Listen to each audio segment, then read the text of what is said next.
Okay, I'll start then. So yeah, my name's Lizzie. I'm a volunteer involved with Friends of the Earth for a couple of years, and we watched the film The Story of Plastic a couple of weeks ago. So we thought we'd open it up for people to watch today as well, so that we could have this discussion about the plastic problem, which obviously is affecting everywhere. So yeah, that's me. Hello, can you hear me? Yeah. Cool. Yeah, my name's SB, and yeah, I kind of jumped into the Friends of the Earth call 2 weeks ago. But yeah, in my life, I do some work with a charity called Food for Life get-togethers, and we do a lot around intergenerational food activities. And our next big event is World Food Day. So for that, a lot of the discussions were around kind of climate-friendly food and how to kind of improve, access to food as well without the use of plastic, I think is a really important thing.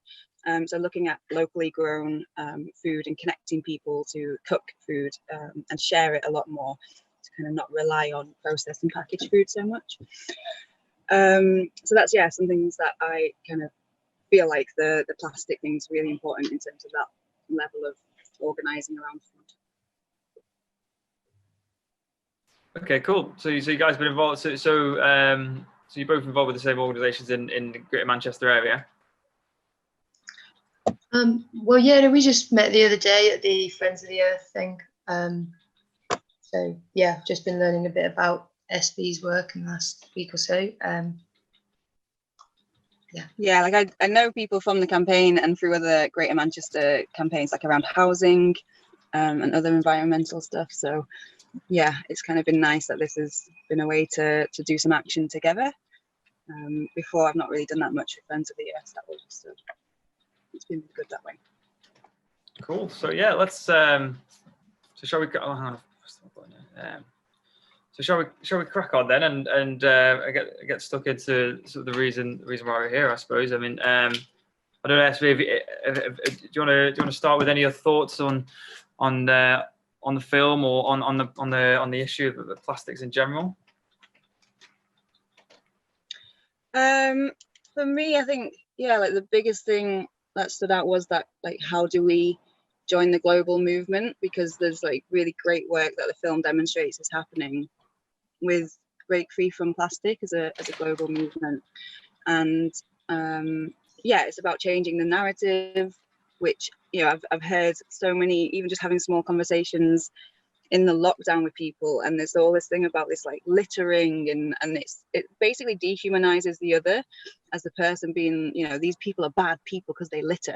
But that's been a narrative that's been put on us for you know, 65 years since the boom in non-renewable plastics. So it's kind of like created that divide even in communities, saying that, you know, we're gonna shame and you know, blame all these other people for being the problem, when plastic actually is, you know, like a really damaging product on all scales, not just that disposable level.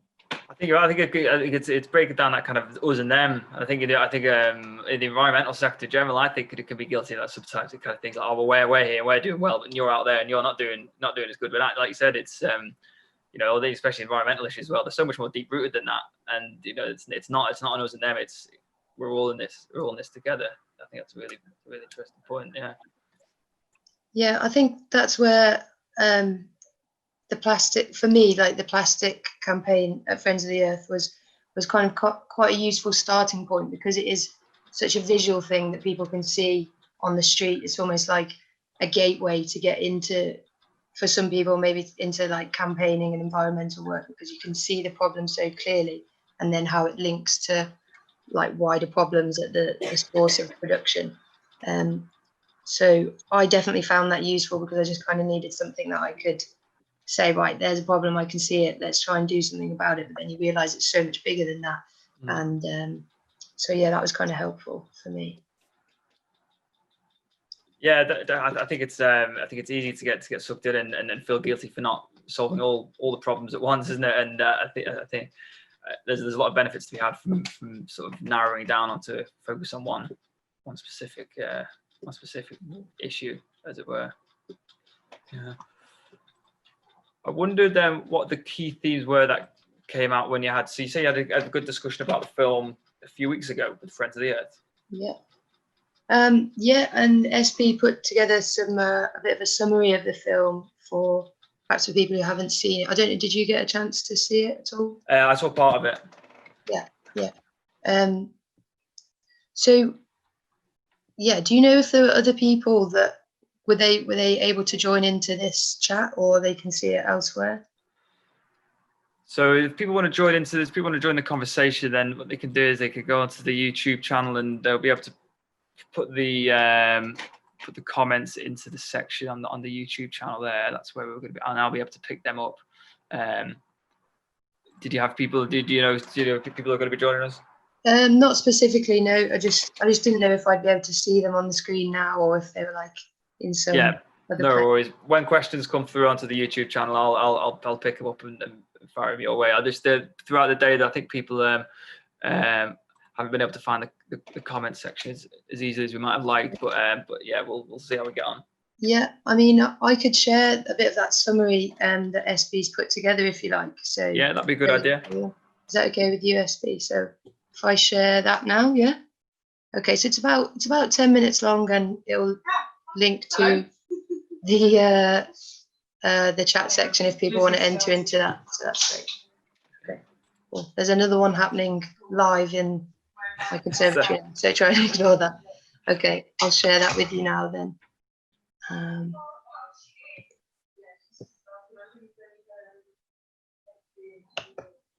Right, let me just make sure I get the right one.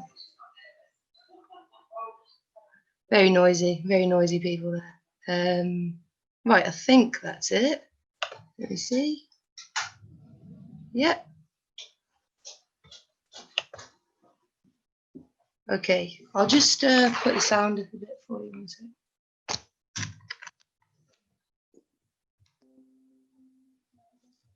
Okay. Right, here we go.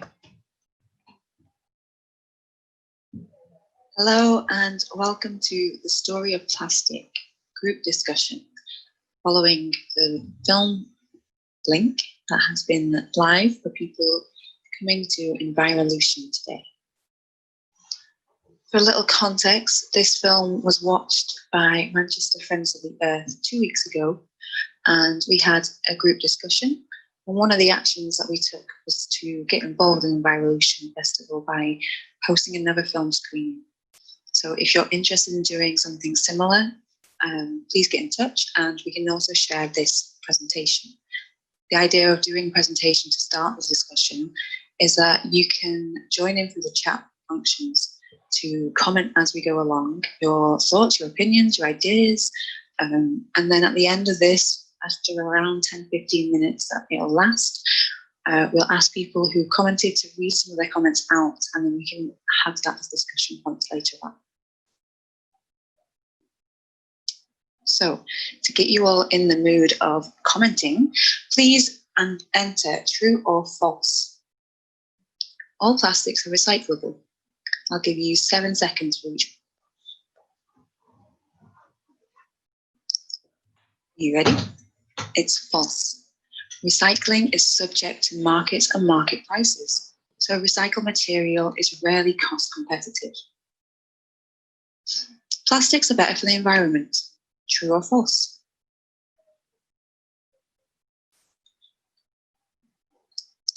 The answer to this one is false. Plastic has enabled lighter packaging than glass, but the shift to disposable has normalized wasteful, throwaway culture that has caused widespread environmental damage. Plastic pollution is a problem because consumers don't recycle. Again, 7 seconds. Is this true or false? The answer is false. Pollution comes at every stage of plastic extraction, production to disposal, where 8 million tons enters the ocean every year. The final one, it takes 75% less energy to make a plastic bottle from recycled plastic compared to using virgin materials?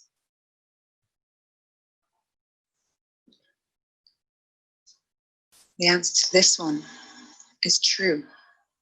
And according to CIEM, in the next 10 years alone, emissions from the collected plastics life cycle, if we continue to use virgin materials, could reach the equivalent to 295 coal-fired power plants.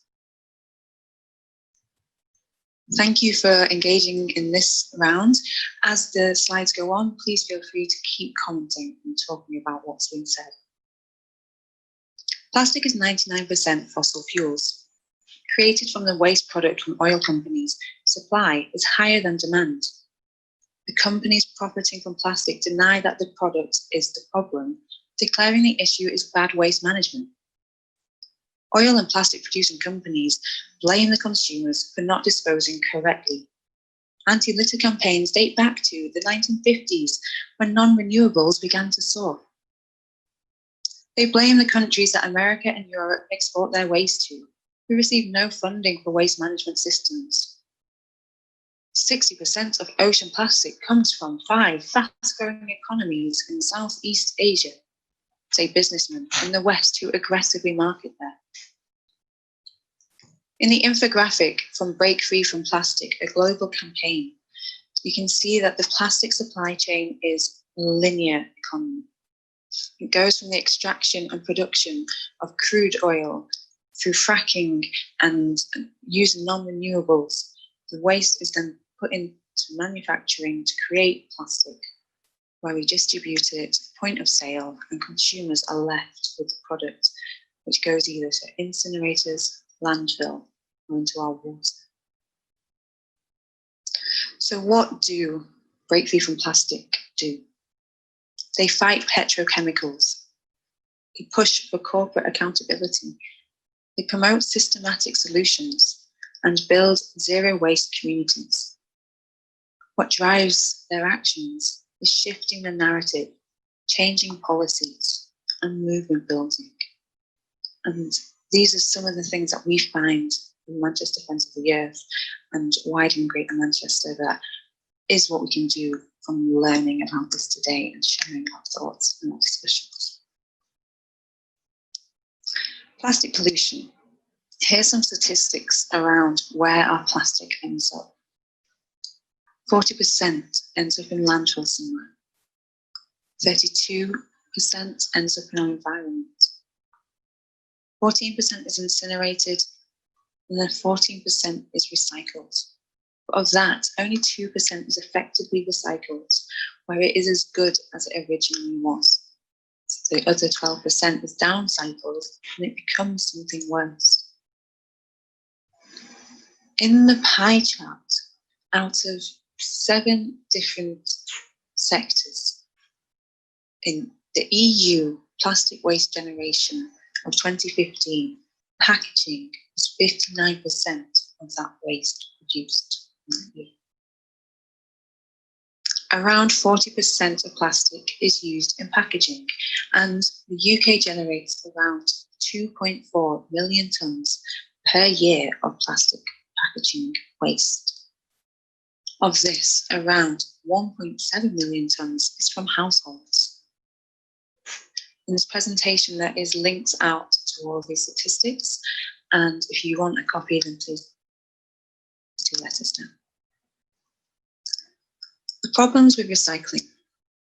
It requires people living in poverty to work in toxic conditions with waste products to sort and separate in dangerous landfills. People living near landfills' life expectancy can drop up to 30 years. When recycling the higher value plastic, it is separated and chipped, washed with water, which ends up in rivers along with soaps and pollutants. The plastic chips are then melted, producing harmful VOC gases, which are linked to many different cancers. They're stretched into spaghetti strings and then finally being chopped into pellets, waiting to be used to make something bigger. Of all the plastic that has ever existed, more than half has been produced in the last 5 years. 91% has never been recycled. The Alliance to End Plastic Waste, committing $1.5 billion to clean up, whilst $204 billion goes into 334 new petrochemical facilities. The cost to produce new plastic is subsidised by $5.2 trillion. This disincentivizes the use of downcycled plastic and alternatives. The story of plastic illustrates how we can't recycle our way out of the plastic pollution crisis. Please, in the comments, include your thoughts around these few questions. What steps can we take to address the problem at the source? Does the film make you question your own, or your school, or your company's plastic use and recycling methods? What can you do to address the problem? Plastic pollution evidences that the linear economy model has failed. In the graph here, you can see that there is the global plastics production. In the line graph, global plastics production has increased from 0 tons from 1950s over 65 years to 350 million tons of plastic produced in 2050. So let's talk about circular economy. In a circular economy, waste from factories would become a valuable input to another process. Products could be repaired, reused, or upgraded instead of thrown away. There's an infographic with zero waste collection at the end point of the life cycle, which goes back into the next life cycle of the next product through effective recycling, reuse and repair, while using it as compost to create local agricultural products and renewable inputs. In Greater Manchester, Andy Burnham and the Green Summit produced a 5-year plan which has ambitions to move towards a circular economy. So where are we now and what can we do next? The film reveals links between the plastic crisis and other pressing issues: climate, human health, environmental justice, and the global waste trade, among others. Comment in the chat with your ideas for the following. What are your reflections on these intersections? What steps can we take to address the problem at the source? What actions do you know that have been taken recently? For example, Friends of the Earth campaigning against the greenwashing of sports events by plastic producers and fracking companies, and campaigning to improve the environmental bill. Currently, it does not guarantee that existing eco laws will not be watered down post-Brexit.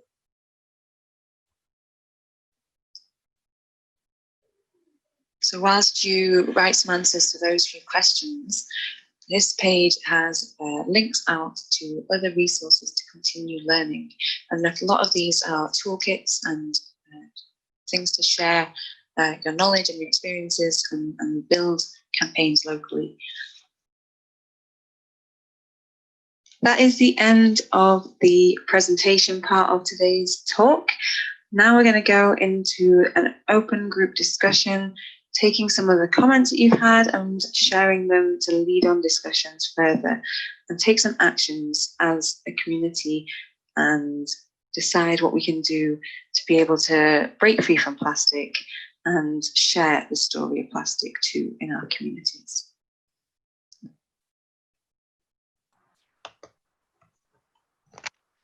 Thanks for that. We just have one question there into the in the YouTube. We'll kick off with that one. It says climate. Hang on 1 second. Can you hear me?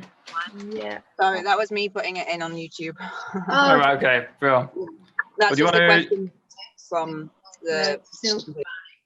Cool. What do you want to do? You want to mention them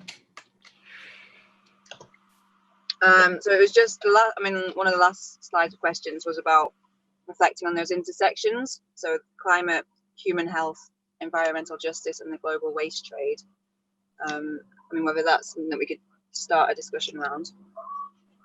Yeah, definitely. I think I think that's one of the things that really hit me from the film. Like I was saying, you can see the visible impacts in our communities, like with litter on the street and stuff like that. But when you go back and think, actually the production of these products is limiting the life expectancy of people at the source, then, it really kind of hits home the kind of scale of the problem. And so, yeah, I think that's a definitely important thing to talk about. Then, yeah, I know a lot of the campaigns that Friends of the Earth have done so far, linking with sea straw, was around, that end point of use and going into bars and encouraging them to make switches from like plastic straws to paper straws and things like that. But now I definitely think there's a bit of impetus with people from Friends of the Earth to kind of change the focus to make it more about the source of plastic, and kind of. It's interesting. So do you think the debate now? I mean, I remember when Sea Straw they actually did a talk for Green Drinks Manchester about this time last year, maybe a bit earlier, and that was around the time when the plastics wave was kind of hitting. I think it was after the David Attenborough documentary when they sort of highlighted the issues. And a lot of people, and you saw a lot of the time, people were moving. Bars were saying, "Oh, we're going to sell paper straws," or we're going to sell, we're going to move away from plastic straws and stuff like this. And I think now, do you think we've turned a corner a little bit in the whole debate, and it seems like we're less kind of talking about sort of those, all right, we're going to stop selling plastic straws, and like you said, it's more about those kind of deeper rooted issues. Do you think that we've hit that turning point? Yeah, I think for me, that's definitely the case. I went on a bit of like a personal journey of like, okay, I'm going to really try and eliminate it from our kitchen, from our bathroom, and not use it, and taking that kind of sense of ownership on with the things I buy and the things that I use. But like the film highlights, it says that's a good place to start, but a terrible place to stop, because there's so much more. And that's the kind of feeling that I get, that people are they've seen the David Attenborough documentary, they've seen it in the street, and now they're thinking, okay, there's way more to this, and let's get some energy around that. Because the other part of the campaign that Friends of the Earth did was around speaking to takeaways, and encouraging them to change their plastic use. But that's a lot of pressure on small businesses to make more expensive changes, and which cost their businesses. But actually, it's these massive corporations like Coca-Cola and Nestle that are producing things on a huge scale. So that's where I think we need to focus. How successful have those campaigns been on a local level? Well, I mean, it's hard to pinpoint any one thing to say, okay, this, Sea Straw did this, and so on. But I think I definitely feel it's, it has had a big impact. You go, McDonald's changed, didn't they, to paper straws? So it's definitely widespread, and there's a lot of people trying to get, even big companies like McDonald's, but whether that's, a greenwashing sort of strategy to appease a few people, it's still being talked about, which is hopefully good. Yeah, I think just having the discussion is probably better than not. But I do think there's sometimes you get a company will change from plastics to one thing, and you think, actually, hang on a minute, is that worse on an environmental scale to just having the plastic ones? Because, say for instance, a metal straw, is that worse than having a plastic straw? Or like a classic example is plastic bags. Some people would argue that you shouldn't, bags for life, although heavier plastic are more energy intensive. You know what I mean? There's these kind of like debates which are thrown up, but I think you're right in terms of having the conversation is better than not having the conversation. Yeah, this is it. Sometimes those changes in terms of like when you measure the carbon footprint of a paper straw compared to a plastic straw, it actually like performs worse. The plastic actually performs better in that sense. So yeah, it's really difficult to measure. So that's why the film, and what SB was just saying in the presentation there, is that any disposable item is damaging. So we can only really look to a zero waste economy, because glass is worse. paper's better on this but not on the other. So really zero waste is the only thing that's helpful. In the film as well, it talks a lot about, so it's in some of the stories are coming from like global, you know, where waste is really at its worst and people are living amongst landfills. And there was a man from India who was sharing about, you know, their culture was always about reuse, and you know there was never that kind of need to throw anything away because they would have their system set up. But then since the Western businessmen have marketed so aggressively the single-use plastics, and it's 1 rupee for like a single sachet of a soya sauce or something, when normally they'd go with a glass bottle and fill something up. It's that kind of like erasure of what cultures were as well, just to be able to make profit through plastic production. and sometimes like that, it really like demonstrates that there it's like the temporary damage as well. Like if they don't realize what it will cause in the future, so we're trying to deal with what could be. Yeah. So it's really interesting in that. It's like, I guess it puts it in the 50s when consumerists like advertising was really kicking off, and that, you know, really looked at making products not last long. And we still see that in modern day society. Like, things aren't built to last, things are made to die after a few years, like electrical waste, and ultimately to make corporations money. And then the fumes and the toxicity of throwing away, and throwing away old electronical goods as well. It's not just necessarily the sachets of things and small plastics. It's like really big scale. I just wanted to say, sorry, my name's Jess and I study biology. I'm doing I did my last year's report was on how pollution affects people and why do people not do enough about it. So I kind of did a study, and it wasn't huge, but it was enough. And corporation for me was like the big area that I was thinking they're not doing enough. So in terms of like different kinds of people and in different communities, I think they're the ones to blame at the minute because they have a lot of influence as well. Yeah. Definitely. Yeah, the film uses that analogy, doesn't it, of this like bathtub filling with water and all the waste. And actually, if we can turn the tap off, it'll save a lot of us trying to bail it out with a teaspoon. So yeah, I think that's definitely got to be the new focus. Well, obviously there are things, you know, different campaign groups are already trying to do that, like the one SB mentioned with Friends of the Earth's campaign against Ineos when they sponsored the bike team.